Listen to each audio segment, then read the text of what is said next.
그러면 대통령 지지율부터 대통령 지지율 그리고 정당 지지율 짚어보겠습니다.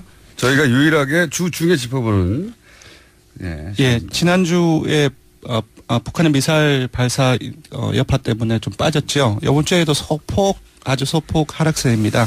8%포인트 소폭 하락했고요. 71.7%의 긍정평가가 나왔습니다. 부정평가는 21.5%였고요. 아시다시피 지난주 주말에 유엔 안보리 대북 제재 관련 보도가 상당히 많이 나왔습니다. 그리고 한중 외교장관 회의가 좀 무례한 측면들 때문에 논란이 많이 되었었고요. 그리고 뭐 이렇게 북한 미사일 발사하면 보통 진보 정권의 지지율이 좀 떨어지는 편입니다, 항상. 예. 그리고 월화 한 이틀 동안은 그 자유한국당을 비롯해서 바른정당, 야3당이 그 현 정부의 대북 정책에 대해서 좀 일관되게 이제 공세를 좀 취하고 있는 상황이고요. 많이는 빠지지 않았지만 소폭 하락한 이유가 바로 이제 북한 미사일 발사로 이후에 계속 이어지는 이러한 여진들 때문이 아닌가 싶고요. 반면에 수요일 날에는 일간 집계에서는 73.7%로 반등을 했습니다. 어제도 반등을 했어요. 예, 지난주 주간 집계가 72.5%였는데 지난주 주간 집계보다 높았던 거죠. 이건 아무래도 현 정부가 대통령이 공식적으로 사과한 거는 제가 잘 기억이 나지 않는데요. 아시다시피 가습기 살균제 피해자들을 청와대에서 모셔서 공식적인 사과를 했습니다. 이 부분들이 보도나 이제 SNS 통해서 많이 여론을 주목을 받았고요. 이 요인이 아닌가 싶습니다. 어쨌든 어제는 반등을 했다. 네. 네. 지난주 이어서 어쨌든 월화수 사이에 평균으로는 71.7%인데 네. 어제는 73.7%로 반등을 했다. 네, 거의 유사합니다. 1, 2%. 예, 지금 여전히 뭐 대우 경보이라든지 60대 이상이라든지 보수층 포함해서 모든 지역, 연령, 이념 성향에서 긍정표가 아주 높거나 우세한 걸로 나타났습니다. 야당이 상대하기 참 힘들 거라고 제가 정권 초에 얘기했는데 이렇게 되면 참 상대하기 힘들어요. 이렇게 막 흔들어주면 좀 빠져주기도 하고 네. 공방에 오가야 야당에서는 이건 먹히는구나. 네. 이렇게 하면 되는구나 싶은데 다음 주 목요일이 문재인 대통령 취임 100일째입니다. 그러니까 딱 일주일 전이죠. 그래서 100일을 전후해서 야당들 같은 경우 지지율이 많이 빠질 것이라는 언급들이 많이 나오고 있는데 지금 추세를 봤을 때는 바꿨어요 최근에. 바꿨습니까? 연말로. 연말로 바꿨습니까? 네. 예, 그렇게 떨어지지는 않을 것으로 보입니다. 네. 그러니까 100일 되면 다 빠질 것이라고 정권 초에는 했었고 지난주인가요? 올해 초인가요? 연말에 빠질 거라고 바뀌었어요. 예. 지금 뭐 나중에 한번 얘기될 수 있었겠지만 개혁이 여러 축적되면서 이해관계자들이 갈리고 그러면서 빠지는 측면이 있지만 또 개혁으로 다시 지지율을 반등시키는 모습들이 요즘엔 조금씩 나오고 있습니다. 그래서 많이는 빠지지 않을 것 같습니다. 사실 100일 가까이 됐을 때 70% 지지율이라는 건 있을 수 없는 지지율인데 여기서 앞에 6점 바뀌어도 정권이 망하는 듯이 보일 것 같아요. 60%도 박근혜 정권 때는 도달한 적이 없는 수치인데. 있긴 있는데 그런 기간들이 상당히 짧았죠. 초반에 이게 있었어요. 네. 생각해보니까. 자, 하여튼 그렇습니다. 당내 대통령 지지율은 그렇고요. 정당 지지율은 어떻습니까? 정당 지지율은 아무래도 문재인 대통령하고 여당 지지율은 좀 같이 연동되는 측면들이 상당히 많습니다. 따라서 민주당 같은 경우는 지난주 주간 집계 대비 1.5%포인트 내려서 41.9%가 나왔습니다. 주로 경기 인천 PK, TK 이 정도로 해서 보수층에서 많이 빠졌는데요. 아무래도 문재인 대통령이 소폭 하락한 것과 동일한 이유에서 빠진 것으로 보입니다. 여기도 한 1% 빠진 거네요. 네. 50.1 뭐 이러다가 49.1 뭐 이런 식으로. 네.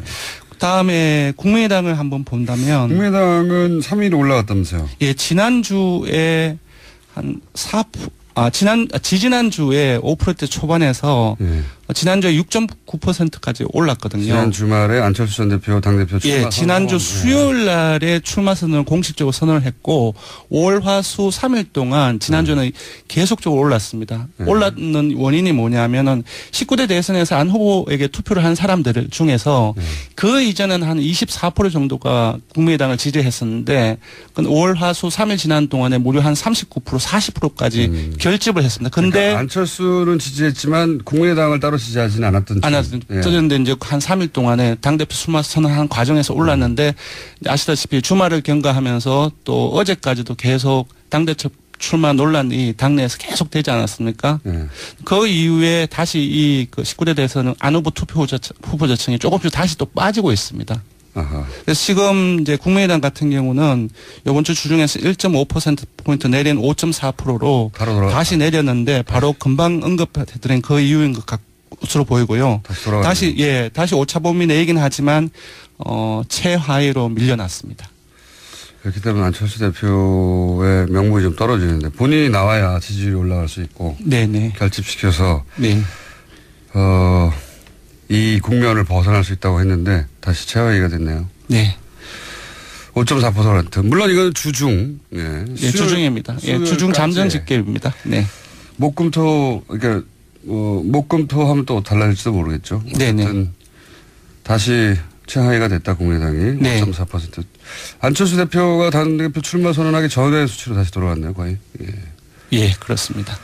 다른 정당은 어떻습니까? 예, 한국당 살펴보면 한국당은 올랐습니다. 1.1%포인트 오른 17.6%이고요. 2주째 상승세를 보이고 있습니다. 기억하실지 모르겠지만 전술핵 배치 추진을 당론으로 한이 많이 하고 있는 상황이고요. 문재인 정부의 대북 정책의 비판 공세를 높이고 있습니다. 아무래도 좀 반사이기 성격이 있는 것 같고요.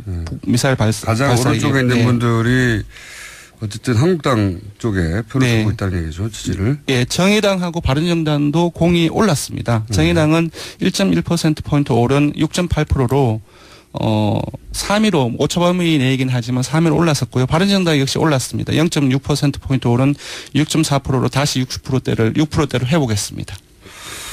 그렇군요. 네. 오늘은 시간이 없어서 못 다룰 것 같은데 리얼미터하고 갤럽하고 가장 큰 차이가 나는 부분이 갤럽이 이제 주말에 발표되지 않습니까? 네, 그러다 보니까 그렇습니다. 항상 비교가 되는데 바른당, 다른 정당들은 뭐 큰 차이가 없다고 보여지는데 네, 한국당과 바른정당의 지지율 차이가 리얼미터하고 가장 큰 차이가 있어요. 네. 갤럽에서는 두 당의 차이가 거의 없거나 붙었거든요. 네. 근데 리얼미터에서는 아직도 한 10% 가까이 차이가 나는 걸로 나오니까 이거 다음 시간에 한번 짚어주십시오. 예. 그러니까 한국갤럽과 같은 상황이면 보수층이 거의 와해된 상황이라고 보면 되는데요. 나중에 한번 봐야 될 것 같습니다. 네. 자, 마지막으로 저희만 하는 이번 주 현안 주사. 이번 주 뭘 했습니까?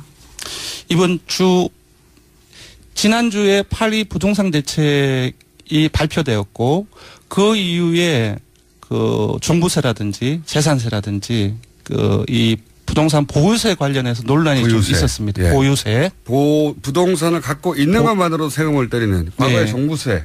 예. 예. 거기 뭐 똑같지는 않지만 어쨌든. 예, 맞습니다. 그렇게 생각하시면 되는데. 예, 이 조사를 한번 해봤습니다. 보유세를 지금은 그 카드를 마지막 카드로 두고 있는 것처럼 보여지는데 현 정부가. 네. 만지작거리긴 하지만 아직까지는 네. 이거까지 썼는데 통하지 않으면 큰일 나니까요. 네네. 근데 보유세를 만약에 높인다. 인상한다. 네네. 그럴 경우에 과연 찬성하겠는가? 네네. 네. 이거 여론조사가 왜 없었는지 모르겠는데 저희가 했습니다. 응답자들한테 세 가지 선택지를 드렸습니다. 하나는 8.2 대책의 효과와 상관없이 바로 올려야 된다. 효과와 상관없이? 예. 두 번째는 효과가 없을 때 그때 올리자. 네. 세 번째로는 효과와 상관없이 인상해서는 안 된다. 이 세 개를 드렸는데. 절대 반대. 예. 첫 번째가 가장 많이 나왔습니다. 즉각 인상안이 41.8% 응답이 나왔습니다. 그 다음도 반대보다는 효과 없을 때 그때 올리자. 조건부 인상이죠.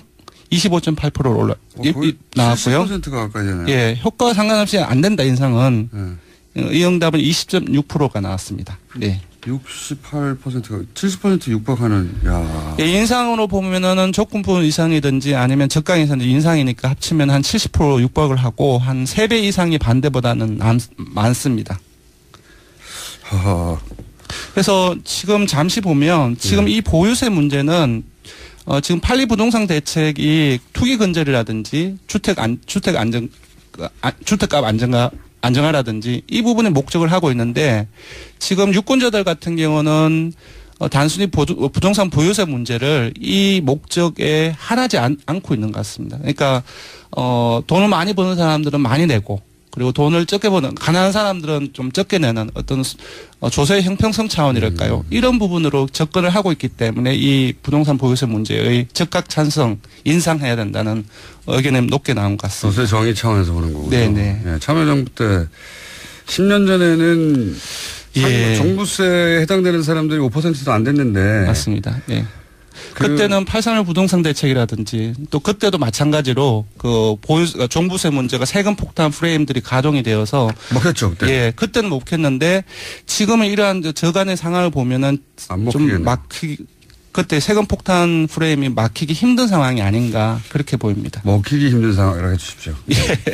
예, 먹히기 힘든 상황이 아닌가 싶습니다. 이것도 예상되네요. 네네.